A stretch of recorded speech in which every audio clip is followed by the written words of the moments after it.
Hey, everybody. Welcome to today's episode of the Empire Builders MasterCast. I'm Lucas Marino.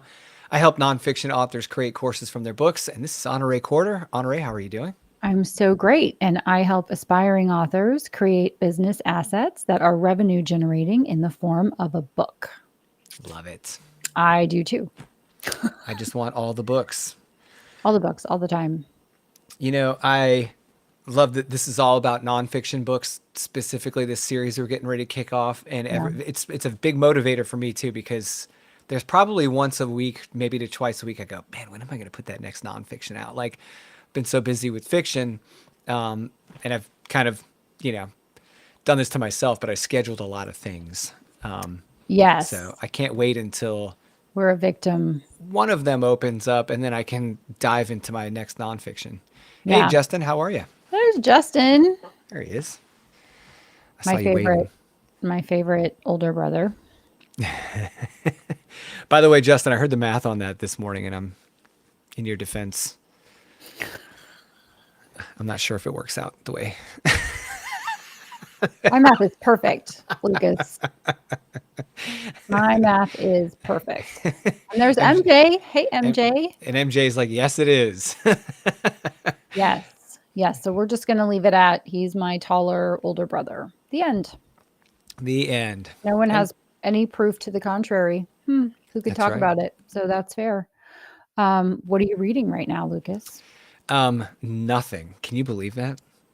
I have said no words that aren't mine Okay. for 10 more chapters. Okay, fair. Yeah. So, Hey, Michael. hey, Michael. It was one of those things where I realized probably on writing Burn the Girls, maybe. So at that point, I think that's like my fourth, right? Yeah, fourth book. So at that point, I realized I only have so many words my brain will digest. And I don't care if it's across social media, books, my own writing. Yeah. So if I get to a point where I need to have max capacity for producing words, I limit my consumption of other words. And Sure.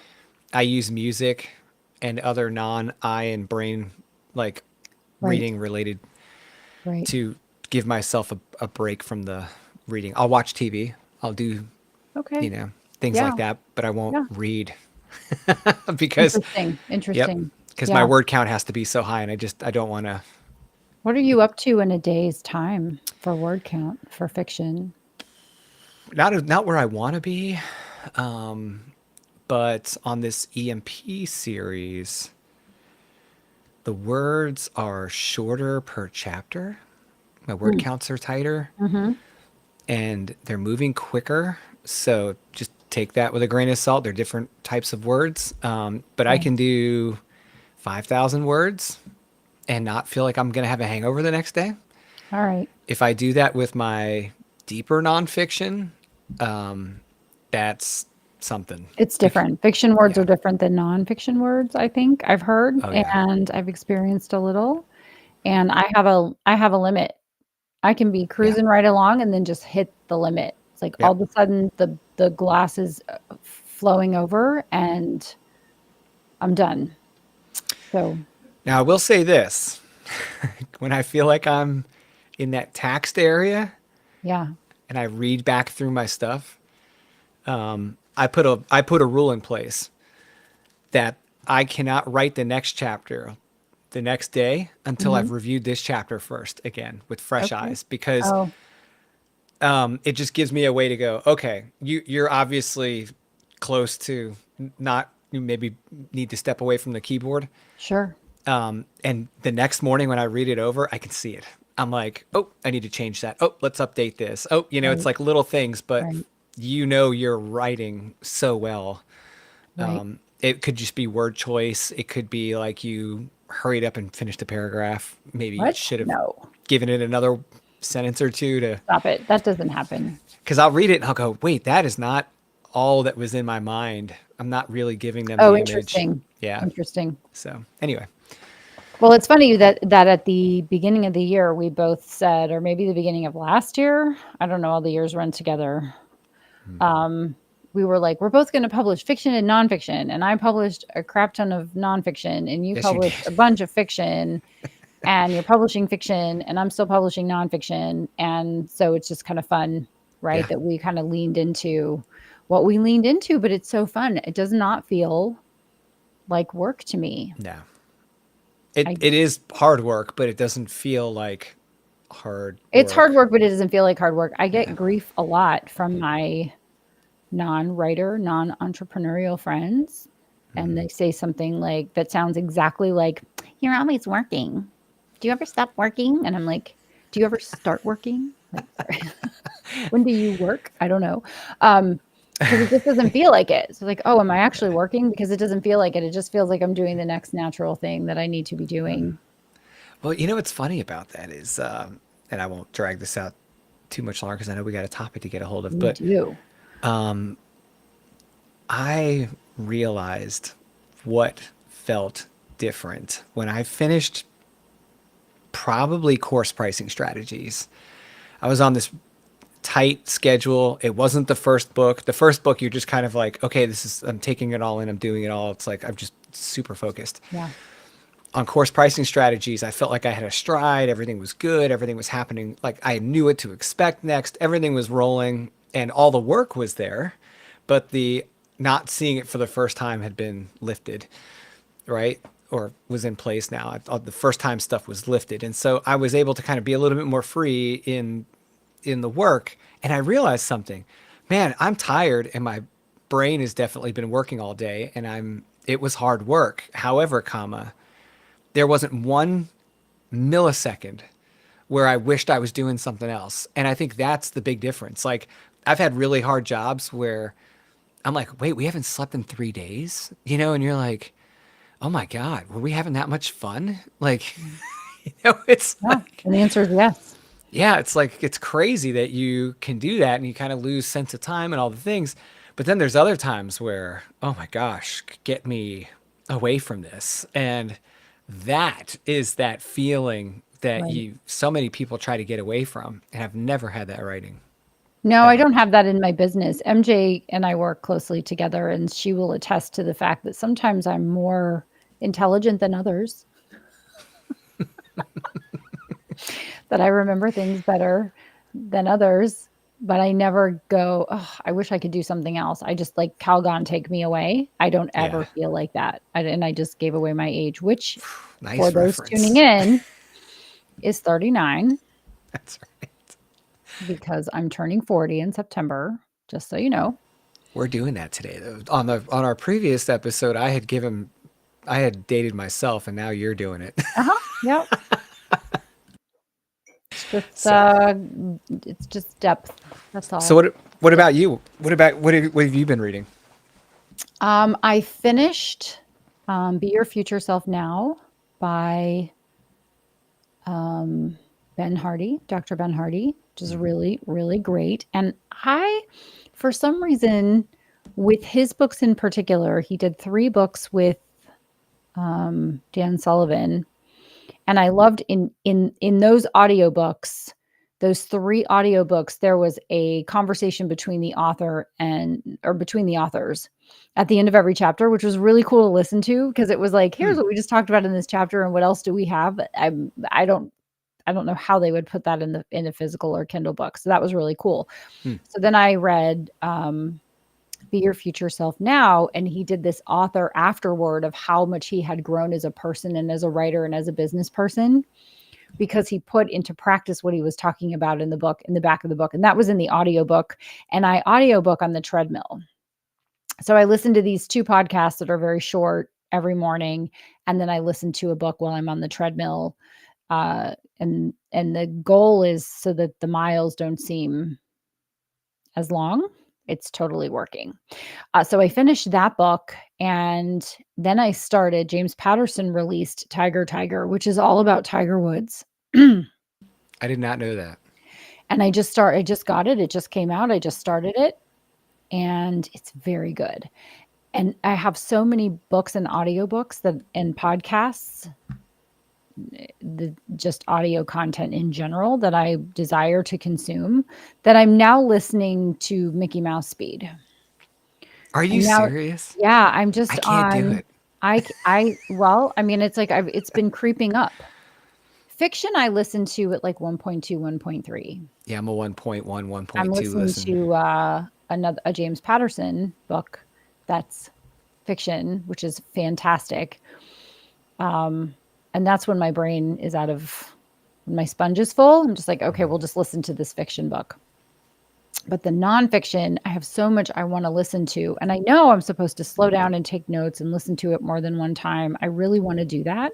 I'm one person Hmm. because I also want to write all the books and do all the things and talk to all the people and take all the courses. And so it was creeping up. It was like 1.5 and 1.7 and 1.8. And it's only when I'm running, when I'm on the One treadmill and I'm running that I can listen that fast. 1.8?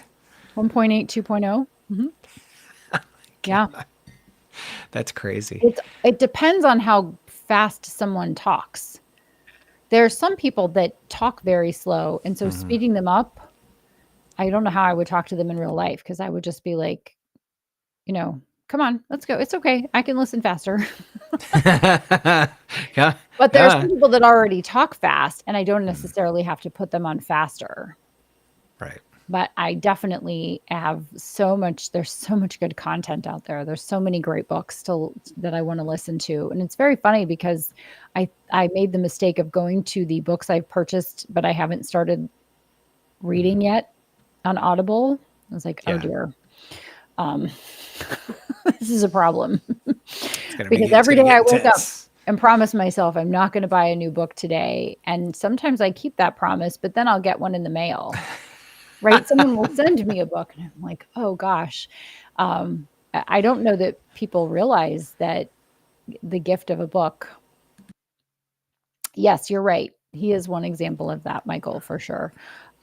So Wait, his anyway, so I'm last name listening is to Quick, and he talks slow. yeah, So ironic, right? But he's got really yeah. good information. We just need him to speed it up. So so anyway, I have a couple of client books I'm reading on repeat. Um, I'm working on a rewrite of a book, and we'll talk about that a little bit today in the titling process. And Oh yeah, that is a good example of that. yeah, I know I'm going to throw myself right under the bus because I can. Um, and and then Tiger. Okay. Yeah, and I think there are a couple of there's a fiction James Patterson. It feels like I have a Patterson obsession. It's just the ones that have come up recently. I was gonna say it's three James Patterson titles. Yeah. Yeah. So hold on. Let me say what they are because they're very good. And I would like to, I While mean, you're I looking, think James is low on cash, right? So I want to hook him up. So sorry. The Cornwalls are gone is great. And Holmes, Marple, and Poe Hmm. so that's a visual ebook I'm reading. I'm listening to the Cornwalls are gone. Um, and then I'm listening to Tiger. So I am uh, reading all the things as fast as I can. And then I started Stephanie Bond, who I am a super fan of Stephanie Bond. She started a new serial. My favorite serial that's complete is Oh Coma Girl, yeah. and she did a podcast. So you can listen to the free podcast. But she also does these 6-month serials, 6-month daily serials that are like that have a beginning and an end. And she Mm. releases them a month at a time. And so the one that she has right now that came out, you get the month of July in July, is Graveyard Girl. Mm. So the only problem with her serials is that I have to wait till August 1st. And on August 1st, like a trained seal, I'm like downloading the book and reading the whole thing in a day because it's 30 or 31 days or whatever days in the month. And I'm reading those. But she has the whole girl series. So it's like Factory Girl, Coma Girl, Shop All six Girl, books. Temp Girl. They're all 180. And I think Temp Girl is the other one she's produced as a podcast, Mm. and they're fantastic. And so if you've got a drive, you're just in the serial mode. I saw Right. her speak at a conference, and then I listened to the first few episodes of Coma Girl, and I did what every author wants their readers to do. I listened to those first episodes. I went and read her Body Movers series, which is not, those are not serial, those are full length novels that she has a whole, I think 12 books in that series. I devoured those. I listened to or read, or both, her serials. And then I read everything that she puts out and they're just fun. They're fun. Sure. I think they're, not necessarily romance, but like romantic mystery, Right. that kind of stuff. And she's just a prolific writer. She's been around for a super long time. She's brilliant at writing, and it's Yeah. a little bit bubblegum Sure. reading, right? Which is exactly what I want. You want entertainment. So, Yeah. yeah. So and she's doing a book a month for 6 months.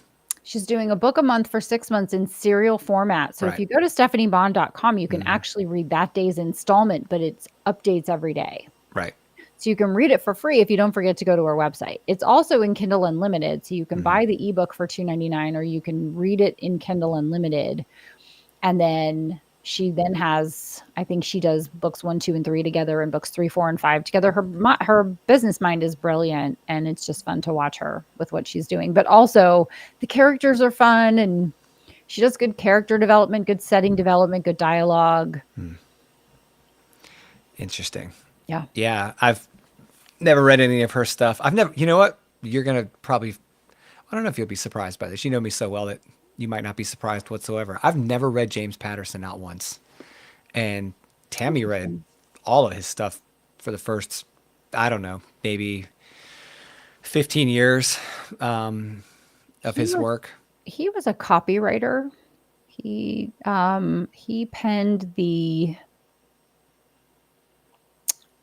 theme song for something, jingle writer, copywriter. His books are serial full-length novels. Right. Every chapter is 2, 3, 4 pages, ending on a cliffhanger. So you're like, oh, darn it. I mean, it's just, Damn it, I Jim. can't stop right now because I want to know what happens next. I want to know what happens next. I want to know what happens next. And so that's how when I want that type of a read, when I want a fast-paced, thrilling read, that's very entertaining and very interesting, he's who I read. He's just, and he's, obviously poor, so I have to read 3 of his books at the same time. So I'm doing what I can, Jim. But yeah. Yeah, he's only the most highest selling author ever, right? Yeah. Yeah. And it's like, and Michael, to be fair, I have gone years without reading any of his stuff. This just happens to be a moment in time where he has 2 fiction and a nonfiction in different formats. And it depends on where I am and what I'm doing. Like some people are like on their phones all the time because they're like on social media while someone's talking. And it's like, I may or may not be in a boring situation where I'm just like, oh, I'll just read a few chapters. See, that is like the lifesaver. Having my a books Kindle on my app on phone. my iPhone is Yeah. the best thing that's ever happened. The second best thing that's ever happened, I should probably prioritize it as number 1 on my phone, but I'm putting it at 2, is having Google Docs on my phone, because I write all the time while I'm out and about. I'll be walking around the grocery store, and I'll have Tammy's like, don't talk to me, get out of the way. She's like in shopping mode, and I'm like, all right.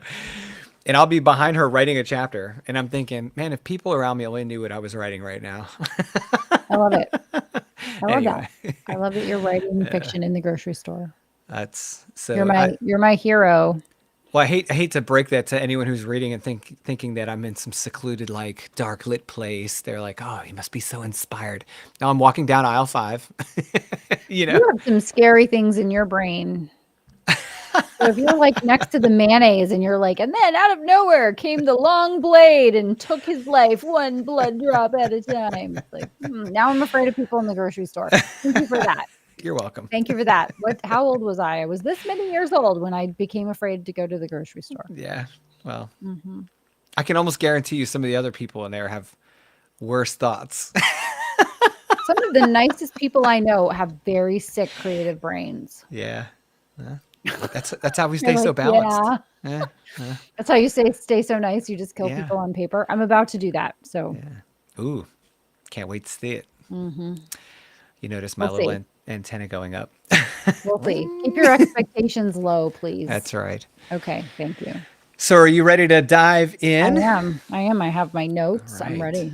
So guys, Honorée brought this idea to the table last week. She said, hey, I want to get into some fundamentals, some core elements of conversations I have very frequently that revolve around the art of doing a nonfiction book. And they're just the common things. I mean, you've talked about it in books, you've taught it in courses, we've talked about some of this stuff in other conversations, but Yeah. every single time we have a conversation about these fundamentals, I learn something new. And I'm always fascinated by the different ways to look at the fundamentals. I mean, no matter what you do in life as a profession, mastering the fundamentals is imperative. There's no way around it. And you have a special gift for things like titling a book.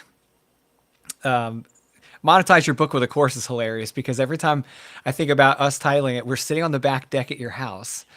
And I said, what do you want this book to do? And I said, I want to help people take their course or take their book and turn it into a course. And you go, but why? And I said, well, courses can make, they can take your book into such a lucrative field. And you're like, you're going to call it monetize your book with a course. And I was like, well, of course I am. That's the perfect title. You make me sound so bossy. Oh, well, no, it's just so natural to you. You're like, this is what you're going to do. And I'm like, that's the right title. It was like that easy. And it wasn't, I mean, I don't know how, I was probably sitting on the plane on my way to Nashville going, what about this one? What about that one? Back and forth, back and forth. What about kittens who wear sneakers creating courses? No. Yeah. And in like 10 minutes, we had the book title. And you just have this really good way of putting all the different pieces together, because titling a book is an actual, like, there's an art to it, but it also has like very specific requirements when it comes to nonfiction. If you want to hit all the check boxes, right? Like, it's easy to understand what it's about. It's going to bring in the right reader, all the different things. So I love that you were willing to talk about this very important topic, because it really is one of the two biggest parts of a book project for me that I almost never trust myself to do without someone else.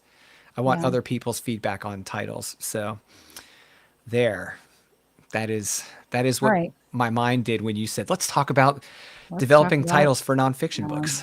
Yeah, for sure. So what happens when I'm getting the call or the email? I need help titling my book. And here's what I have. And here's the book description. And here, blah, blah, blah, blah, blah. And without reading the entire book, I can usually ask a few questions and help people to suss it out. And I think in some ways they're overthinking it, and they're, thank you, MJ. This is in large part because of our conversation. So I hope it's really helpful for you. And of course, we can still discuss whatever after the fact. But what normally happens is I get a call from someone who says, okay, I want to talk to you about helping me publish my book. And I'll ask them where they are in the process, hoping to hear, I've done nothing. But what I generally hear is, I have a title, and they haven't done anything else, but they have a title. Or they say, I have my title already. Like, that's already done. That's been decided. And I have 80% of my book written. It's through the process. And all I need is ... So they'll insert something like, all I need is a book cover designer, or all I need. And being on the backside of 66 books, I've made every mistake there is to make, including mistitling some of my books, or ineffectively subtitling my books, or getting caught up in it and then just getting to the point of just saying, screw it. It is what it is. I'm just going to put it out there. People will figure it out. And that's not a good approach. That's not going to work.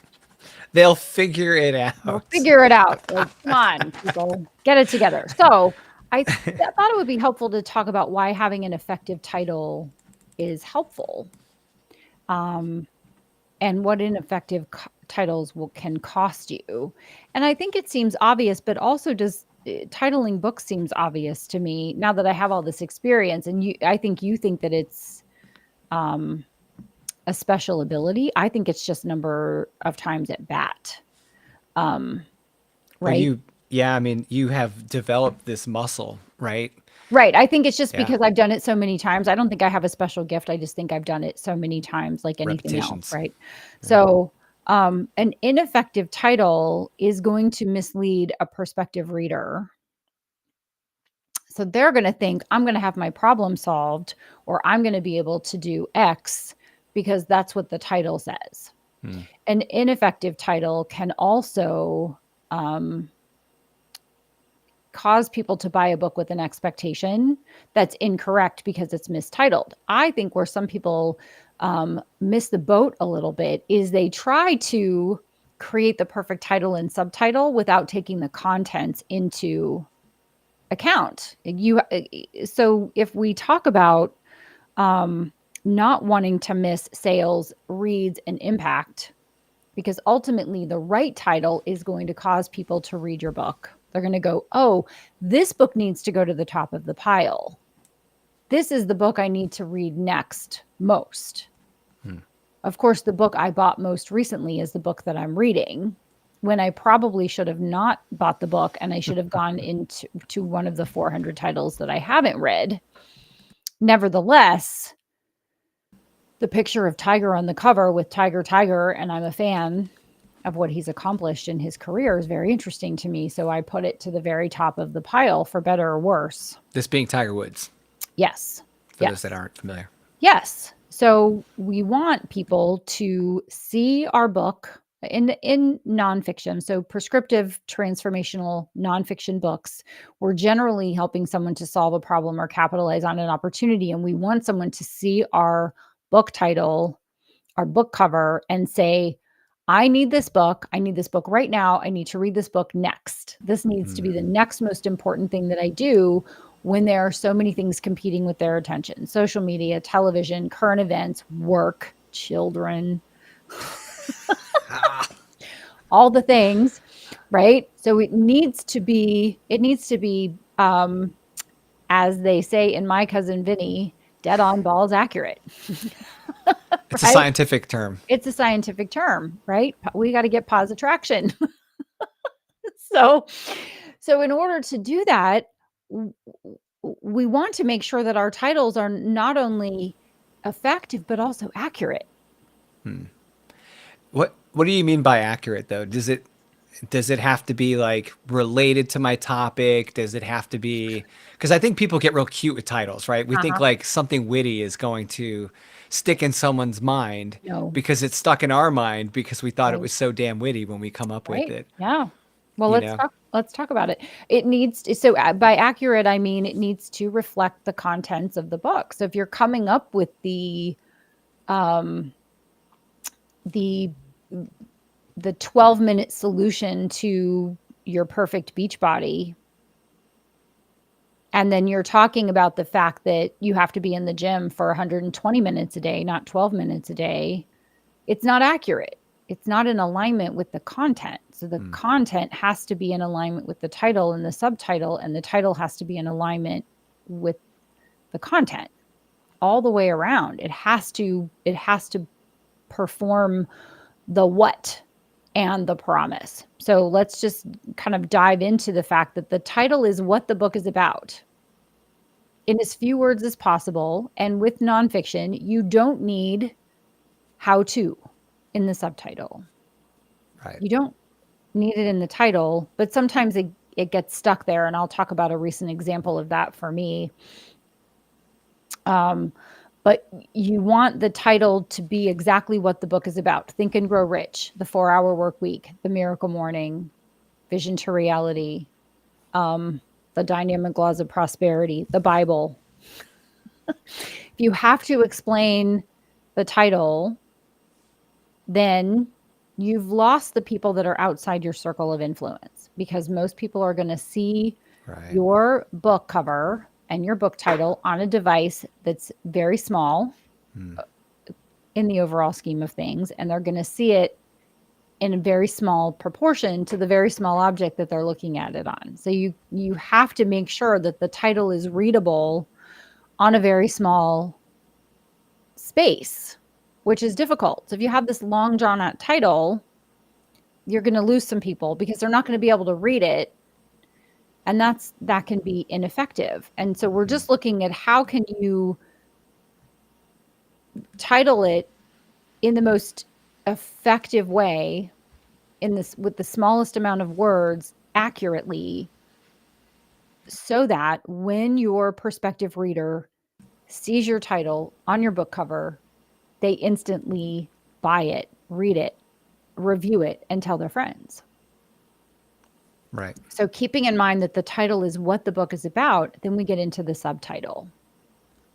And the subtitle is the promise of the book. What will the reader receive in exchange for their money and time? If they give you their money to buy the book and they spend their time to read the book, what is the journey they're going to go on? And they should start somewhere and they should end somewhere. And that somewhere really shouldn't be buy more things. They should have completion.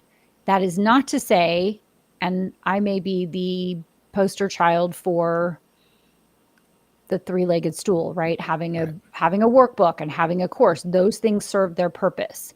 There are some people who have read some of my books and all books everywhere and said, well, I didn't, all I heard was I have to buy this other thing. Because the minute you suggest that they buy something else, they get irritated, which is a them problem, not a me problem, but it's just a fact. You're going to have that happen, right? Sure.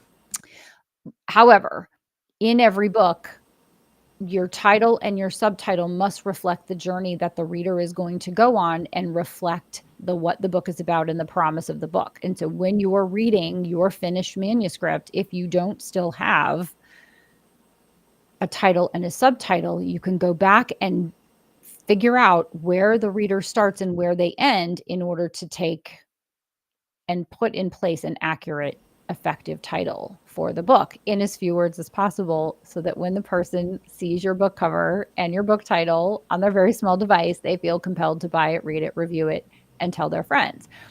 So it's just this OODA loop, right? Right. Of like, Sure. What are you fulfilling? Because you can spend so much time crafting a brilliant subtitle only to realize the book doesn't meet that promise. So what are you going to do? Are you going to change your subtitle, or are you going to rewrite the book? You don't have to promise that they have the end result. I say write your first nonfiction book, and I don't say at the end of write your first nonfiction book, now you should have a book. Your book should be published. Right. I've provided a process they can follow in order to get to that promise. So they don't have to have the end result that they want. They have to know how to do that themselves. That's what prescriptive and transformational nonfiction is. Gotcha. So the title needs to be what the book is about, and the subtitle needs to be the promise, what they get in exchange for their time and their money. So let's talk about. Can I just make one comment? I love that you brought up the subtitle, because one of my questions for you is going to be, how do I know what to make the title and how do I know what to make the subtitle? And one of the things that kind of always sticks in my mind is that the subtitle's job is not to be the title. So if you're getting too cute with your title and you're relying on the subtitle to tell people what the book's actually about, you might not get that far. Right? Some people want to use the title as like a thing to grab you. You're going to go, oh, what's this? And then the subtitle will explain it. Can you tell me whether that's like, can you kind of explain maybe your advice on balancing the title and subtitle? Well, leaving out cute or clever, because sometimes you can be cute or clever and hit the mark, and sometimes not. And you have to know when. Before I answer your question, I also want to discourage people from doing everybody testing, because everybody doesn't know. They don't know if they like your book cover or if it's professionally done. They don't know if your title and your subtitle are accurate. Leave that to the person who's read the book multiple times, because that's you, the author, and someone who's an expert in what they're doing. But getting crowdsourcing feedback is usually highly inaccurate and just problematic, right? So just we're not going to crowdsource, and we're not going to be cute or clever, because rarely is your ideal reader, who again is going to see your small book cover and your smaller book title on their very small device, making an instant decision to buy, read, and review and tell their friends about your book, going to understand how to title a book. They just are going to know whether they need to read the book or not in that moment. So the title needs to be what the book is about. Nothing more, nothing less. Very direct. Write your first nonfiction book. You must write a book, right? What is the book about? It is about X, very directly, in as few words as possible. The subtitle then conveys, is it 3 keys to 5 ways to an expert's guide to, right? What is in the book that the person will get. And that's the promise. I'm making a promise for me to you, what's going to happen at the end. Now, I just published, as you know, the 2nd edition of Vision to Reality. And the original subtitle was How Short-Term Massive Action Equals Long-Term Maximum Results. So I want people to understand how, when they commit to short, concentrated bursts of focus and intention and purpose, they're going to get better, faster results longer, over the long term.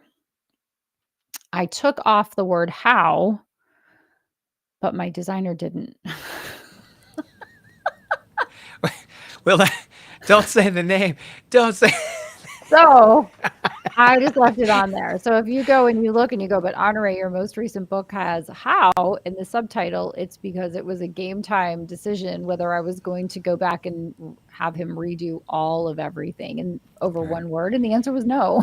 And it's in the subtitle, to your It's point. the subtitle, right? Yeah. So it still says how short-term massive action equals long-term maximum results, although I had shortened it to be short-term massive action equals long-term maximum results. That's the promise of the book. Right. If you do this, you're going to get that. Right. If you read this, you'll have a way to do that. The other thing I really like about one of the pieces of advice you gave me on the course series is that I was writing guides, and you were like, hey, don't be afraid to say that in the subtitle. Mm-hmm. So, for example, Course Pricing Strategies is the title of the 2nd book, but the subtitle is Your Guide to, and what were we really trying to give them? Right. People lacked confidence in pricing courses. So that was what the subtitle ends up being, is Your Guide to Confidently Pricing Your Online Course. So that if they read the title, Course Pricing Strategies, it's like, oh, I'm trying to price a course right now. I can learn about those strategies. Yes. And then they read the subtitle, they're like, I want that confidence. It's kind of giving them like the tools to achieve that outcome without promising them that they will have their price identified at the end, right?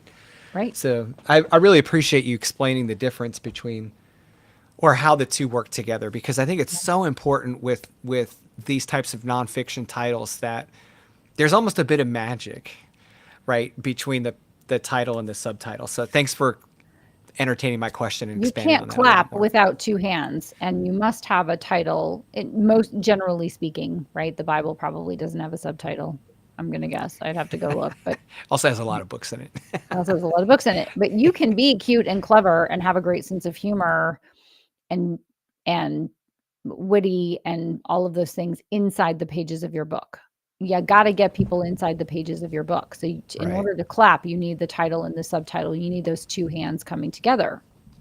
So I have 2 examples, one of them about a book of mine, and then, with all due respect, a book I saw recently that I just think can turn the light on for people. Mm. So I wrote the book Business Dating and published Yeah. it in 2014. And one day I asked my friend Lucas if he had read Business Dating, and he said, I said, why would I? I'm married. yeah, it was probably the 100th time I heard that. And it broke my heart Yeah. because have you since read it? Yeah, it's great. I mean, that was kind of the funny part was I said, and I think we were having a conversation with someone else who had read it like 3 times, Uh huh. and they were like, "Wait, you've never read this book?" And you were like, "Wait, you've never read that book?" And I'm like, "No, I didn't put it high on my list because I'm not dating." And I'm drinking poison. I'm drinking poison and hoping to die right now. in my mind, I was thinking Oh, successful single mom series, yep. then business Yeah. dating, and I'm thinking, Logical leap. Logical right? leap. So Hmm. my mind just didn't, because I'm just like I can only see this far in my brain. So Yeah. I'm like, oh, and then I start reading it because then I felt terrible for everyone that knows me. I'm like, oh crap, like because I read everything that Honorée writes, and I love what she Not the book writes. about dating at work because you don't go to work and you're happily married. So why would you read a book when Yeah, you made the assessment, right. even the subtitle, I didn't even get to the applying, subtitle. right? You never got to the Yeah, subtitle because the title didn't get you. So the yeah, subtitle, applying relationship rules in business for ultimate success, which it does very well. which it does very well. I'm Yeah, very clever, you guys. and you And really are. also I walk into the kitchen and forget why I'm in there. So I'm a nice balance of sometimes really smart. Sometimes I'm what is it? Sometimes he wins, sometimes I almost win. Yeah, Sometimes you're smart, sometimes I'm almost smart, right? I It's one mean of the those. book is so good.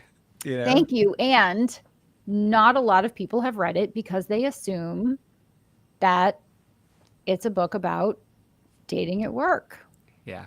right? So I'm rewriting that and I've retitled it to Business Networking because that's what the book is about. Hmm. I'm still working 100% on the subtitle, but it's up for pre-sale on Amazon because I'm trying something new I'm gonna for the look that up. release of a book. And there's no cover up there or anything like that, but Yeah, I am that's just fine. trying to figure out the new things that are available for indie authors for publishing on Amazon. So Sure. I put that book up there because it's very close to being in production and will be done well in advance of that. So business dating did not sell very well out once it got outside of my orbit because once I stopped talking about it with Hmm. people who knew me and I would say it draws the correlation between ineffective dating, like the guy who meets you and says, "You're hot, let's get out of here," right? Which is what a lot of people do in business. They go, "You know a lot of people who could hire me and give me your money, so give me all their names," right? It's Hmm. very similar to that. So I drew those parallels because everybody understands bad dating. Everyone's been on a bad date. They Yep. understand what that looks like. And so equating it to business and saying, might want to avoid that, might want to do more of this Yeah. to be more effective in business and to build those lifelong mutually beneficial relationships. But here's your process for doing that. But people didn't read it because they thought that it was about something else. I'm So sorry. I know, right? I mean, I just look at it and go, Honorée, bless your little heart, right? You're just doing the best you could do back then. But I didn't know better. And I thought being cute and clever was the way to go. And I learned the lesson. I paid the stupid tax for it. I paid the tax for not titling it effectively. So with the 10th anniversary this year, I'm just doing a second edition of that book, but it's not going to be a second edition. It's going to be the first edition of it's time for me to drink water, but I don't have any. Yes. Oops. Um, so there's a book that was released recently and I'm going to go ahead and talk about it and I'm just being respectful. I was consulted to work on this book and I wasn't hired to do this book, but I paid attention. And the book that was released is called Nobody's Sleeping and it's by a sleep expert. And I don't think that he's wrong that nobody's sleeping, Hmm. but I wouldn't have titled it Nobody's Sleeping. I would have titled it You Could Be Sleeping Right. Because ultimately, if I'm reading a book by a sleep expert, I want to sleep. Right. And so I don't want to know that nobody's sleeping. I want to know that I can be sleeping. Right. And so sometimes, and this is just my personality, I am much more a positive leaning person than a negative leaning person. I'm the kid in the room with the manure looking for the horse, not the kid in the room with the yellow fire truck going, well, the fire truck should be red. I've Right. never heard that analogy. You haven't? Or not, maybe not analogy, but I've never heard that like Now phrase. Like, there's the story of like, do you have a positive attitude or a negative attitude? And so they take the positive kid and they put him in a room full of manure, and they go in later and they take the negative kid and they put him in a room full of all the toys any kid could ever possibly want. And so they go in later and the kids there's like crap flying everywhere. And they're like, what are you doing? And he's like, well, there's got to be a horse in here somewhere. Right. And the yeah, kid in the room with all the toys is going, well, Teddy Ruxpin's batteries are low and the fire engine is yellow instead of red and blah, blah, blah, blah, blah, right? So I'm more the positive leaning person. So I would tend to title something with the promise of the book moving toward. In other words, if you're writing a book about money, I wouldn't say you don't have to be poor. I would say you could be rich, right? They both mean the same thing. yeah. But one is helping people to get what they want, and the other is helping people avoid what they don't want. Right. It's And one's picking on the pain, the other one's picking on the desired yes. outcome. So I would always err on the side of focusing on the positive, even if I have to say, eliminate debt, increase your credit score, and live wealthfully ever after, something like that, right? Even if I had to mention the horrible, terrible, very, very bad thing that someone doesn't want, I would immediately go past, present, future with the subtitle. You don't have to have that. You can have this, and you can even have that over there. Yay.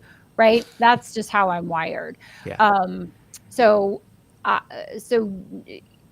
when you're titling, keep in mind that people are reading your transformational, instructive nonfiction because they have somewhere they want to go that they are not. Right. Well, I love that is a huge.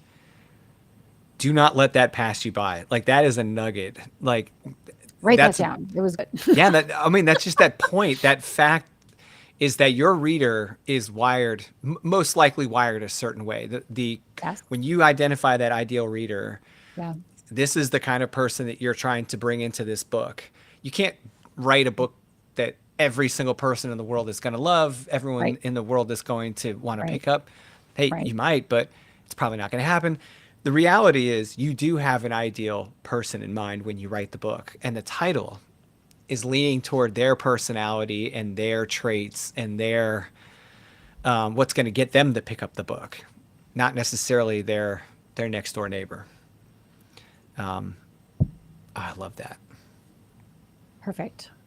So I Love think it. the last piece of it is working title versus final title, because you can have a working title where you want to live in the process, but ultimately you may have your final title right out of the gate. However, you may realize in the writing of the book, as more things occur to you, as the manuscript takes form and new ideas cross your path, things you add in, that the title can be expanded or shifted ever so slightly. It's helpful to have a working title, because when you have a working title, even as you're working on the manuscript, and I cover all of this in Publishing PhD, right? The different tracks of things that are happening simultaneous, because you don't want to finish your manuscript and then go, now I need an editor because no one good is going to be available tomorrow. Right? You don't want to wait until your book is completely finished to then go, now I need a book cover. You're going to have different tracks of the book production process running simultaneous to each other. So even as you're crafting the book, you're going to be crafting the cover. So you'll want to get the cover designed. And so you're going to need a working title for that. But once the book is finished, you can then move into finalizing the title. Now, there are a whole bunch of things that just went through my head, like assigning your ISBN, because once you've finalized your ISBN, changing the title is a little tricky. Once the publication date passes, once you've submitted it, you have to make sure that you can change the title or the subtitle. If you're going to do any pre-order, if you're going to order your ISBN, I think those are nuggets for another day that we can dive into. Sure. Once the book is finished, you can then make sure that your title and your subtitle meet the promise of the book, right? Of what's contained in the manuscript of, because what you don't want is to promise LinkedIn mastery to fail to meet that promise. So you might say, a beginner's guide to LinkedIn, as opposed to LinkedIn mastery, because LinkedIn mastery to me says I'm going to be able to go soup to nuts with it. The beginner's guide helps me to have an understanding that I'm going to be able to get only so far, and that sets the expectation. You want to make sure that your title and your subtitle really kind of wrap arms around what the reader is going to get, so that they're not mad at you, is they are going to get mad at you. Yeah, I mean, if Want to you give write, them as few reasons as yeah, possible. yeah, Yeah. if you write a good book and it gets out there enough, you will get people that are not happy with you. Yes, I actually had someone say that I got a 3-star review because their book wasn't delivered. You're like, I'm not the. But I'm not the Pony Express, right? Yeah. I didn't not deliver it to you. Yeah. So anyway, you're going to get some anomalies like that. However, you just want to go back and double check if I'm mentioning 5 R's. Am I covering the 5 R's? Am I missing anything? Am I making a reference to anything in the book that I'm not closing the loop to? That's also manuscript related. We'll come back to that another time, but specifically related to the title and the subtitle. You must write a book. The subtitle is Boost Your Brand, Get More Business, and Become the Go-To Expert. So the purpose of You Must Write a Book was to help people to understand why they must write a book. You must write a book because it's the fastest way to boost your brand, get more business, and become the go-to expert. And I think that book does that job effectively. It does. So business dating, not effective. So if you have a book that is well written and the people who read it love it, but it's not getting traction, there are several things that could be ineffective about the book. But I would first look at the title and the subtitle, and I would make sure that it's very direct. Now, sometimes there is a perfect title for your book on someone else's book, and you have to decide, because book titles are not copyrightable, so you can't prevent someone from titling it. You can't prevent someone from using your title, just like someone can't prevent you from using their title. Just avoid using famous book titles as your book title. So I would never write the 4.5-hour work week, right? You're gonna get roasted, Right? I would just, it's just bad will and terrible friendships all the way around, right? people would just be leaving terrible reviews. That's right. They're just gonna, people are paying attention. They are noting, and you don't want that. You want to have your own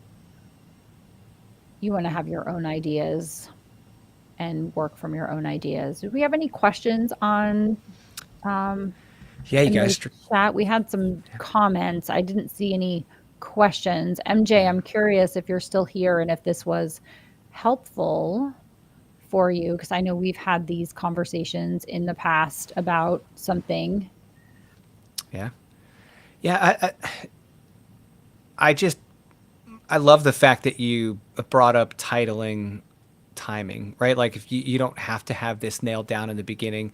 Some people feel like they don't have a North Star to follow without a title. Sure. And I would just tell those people, pick a different star to follow. I mean, in your outline, just write down a why statement. Why am I writing this book? Who does it help? Yep. And then just use that as your guiding light. Yep. And worry about how to get creative with the title and nail the system. All right. Super helpful. Okay, cool. So if I have a system within the book that should be included in the subtitle, okay. So if you have like a method um, or some type of system that you're communicating to people. It just depends. Does it make sense to put it on the cover? Is it long? Is it short? Is it a word? I mean, your system could be smart There's a good or example of one. yeah, so what is that? So this is the three-story method. Yeah, what's the subtitle? I'm The unable to read subtitle that. just says Foundations of Fiction. Oh, great. Yeah, Perfect. super clean. This is from Jay Thorne and Zach Bohannon. Yep. And they wanted to kind of pass along this method.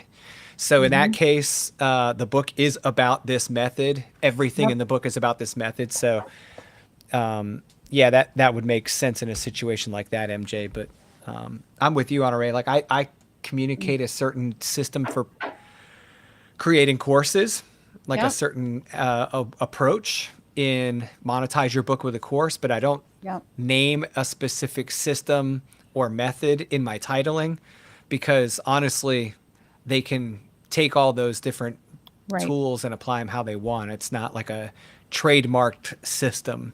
A good example of that would be like if someone wrote if the company that owns Whole30 wrote a book about Whole30, Mhm.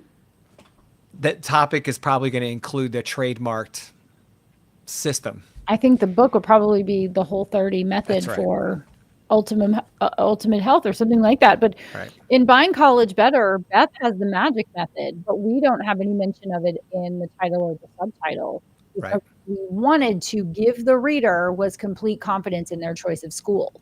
So opting for that title and subtitle, even though there's a method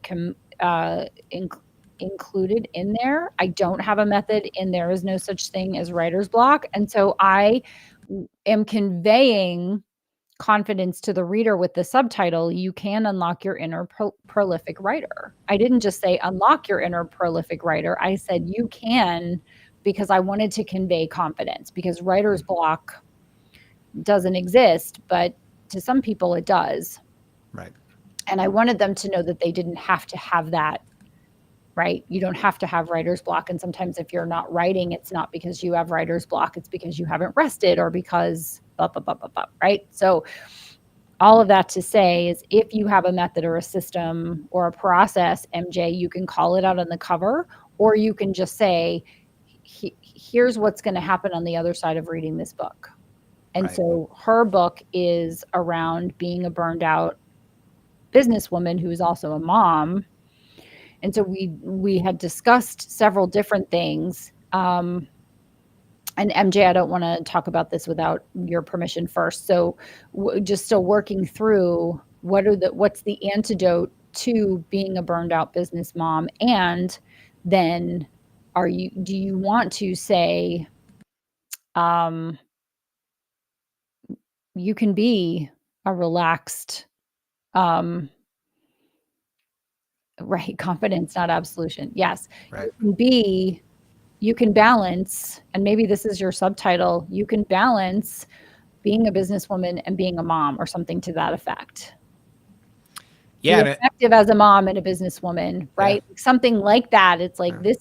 this is your process, right? Write your first nonfiction book. The subtitle is a primer for aspiring authors. I wanted someone to know, like, here, this is what you need, right? A primer is the thing people need in order to get from the beginning to the middle to the end of something. And so that's why I chose that subtitle.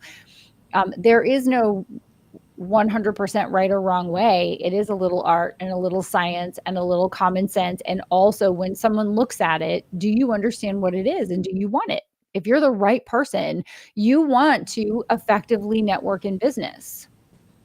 So Right. you would read a book called Business Networking, especially as someone who reads my books. You've said I read everything that you write. So it's logical that if you come across that title and you haven't read it, you would read it. And so you want to make it easy for people who are coming across your work to press the buy now button. You want them to buy it, you want them to read it, you want them to review it, and you want them to talk about it.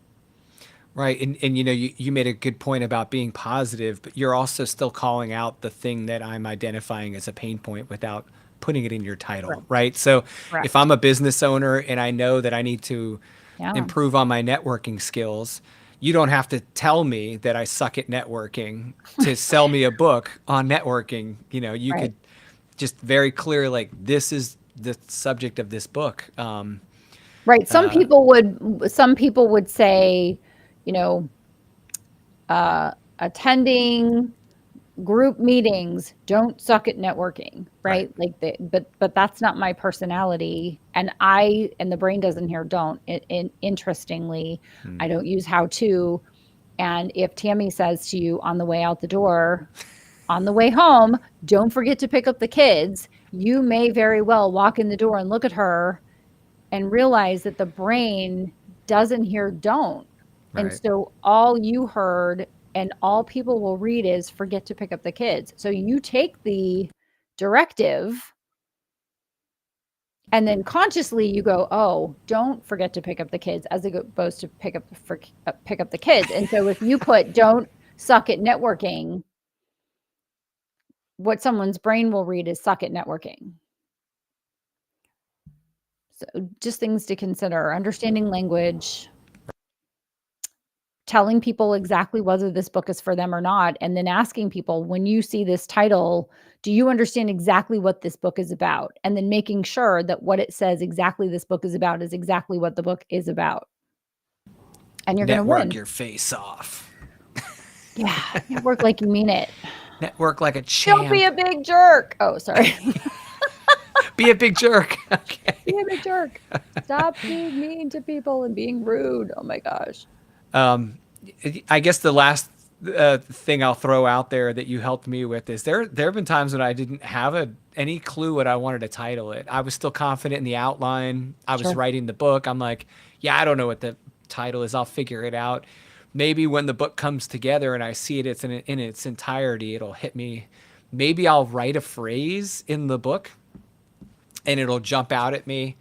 Maybe I'll make a point that kind of sums it up in the opening or the closing chapters of the book that kind of really convinces me of what I should lean into for titling. All of that kind of, yeah, you're right, Michael, there is a Yeah. psychological approach. If you're comfortable with the writing without that title being your North Star, don't necessarily feel pressured. Like Honorée said, you can develop a working title and then shift to an actual final title later. Yep. I worked on a series of four fiction titles, and had the titles selected for the books before I actually had the plots built. And that is a risk for some people because the book title is going to mean so much.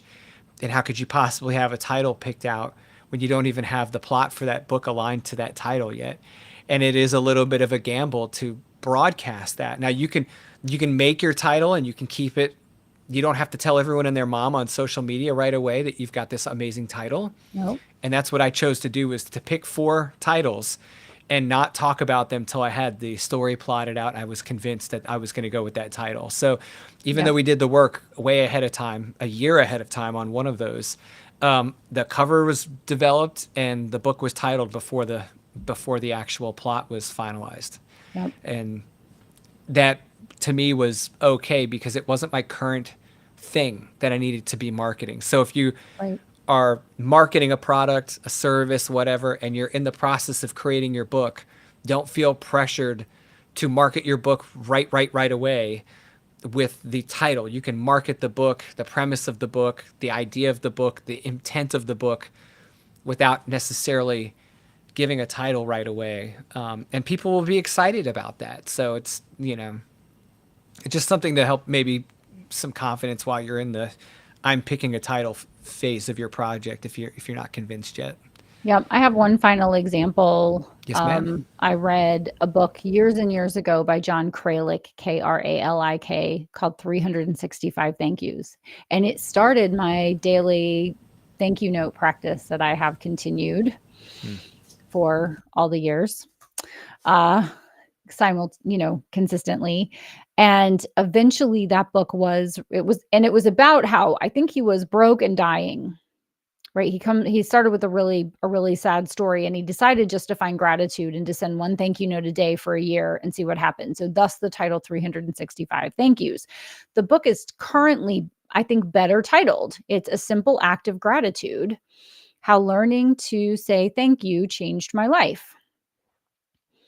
Right? And so I think that second title is much more effective. The book is still selling. It's a great book. It's a gift size book. It's kind of the pocket guide that we talk about a lot here. And it's impactful. And I don't know what 365 thank yous is, but someone told me about the book. We got lucky on that one. The author got lucky on that one. I think probably A Simple Act of Gratitude, with that word gratitude in the title, has gotten him much more traction than he probably originally had with that original book. And it was acquired.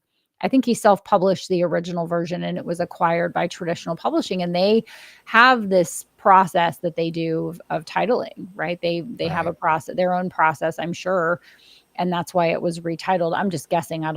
No one told me this. It's just my observation. But having the right title can happen when you retitle the book. It doesn't have to be done right the first time. We just hope through this discussion that you feel like you are given some insight into effective titling so that you do title it effectively the first time. The good news is that you can repurpose the content, rewrite a bit of the content, and republish it under a new title if you have, as I have, published under less effective titles previously. So just know that let's call it a Dr. Phil moment, where we either make the right choice or we make the choice right, right?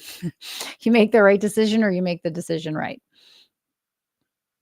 Well, thanks for allowing us to look at that side of your book writing, because I mean, some people wouldn't be comfortable sharing their own example of maybe when they didn't nail the thing, and I appreciate you Yeah. being so candid with this. And I know that stung you because we had obviously talked about it offline or off air Yeah. before, and you were like, damn, I really, really feel like I could do a better job with that. And Yeah. I think that is just such a strong sign of your confidence in your ability Mhm. to do it right, that you could identify opportunities. And then you went and showed through example, by doing it, that it's not like you have to like write that book off forever, or No. it's not like this death stroke for the project. You can repurpose this work and re-release it and do it in a very calculated way and make it fun. And now the book will do what it does under the right title. We'll see what And happens. It'll be fun yeah, to see. It'll be fun to see what another decade, an effective title, an updated manuscript, more insight right, does, in addition to my expanded brand and following. right. We'll see what happens with it. Yeah.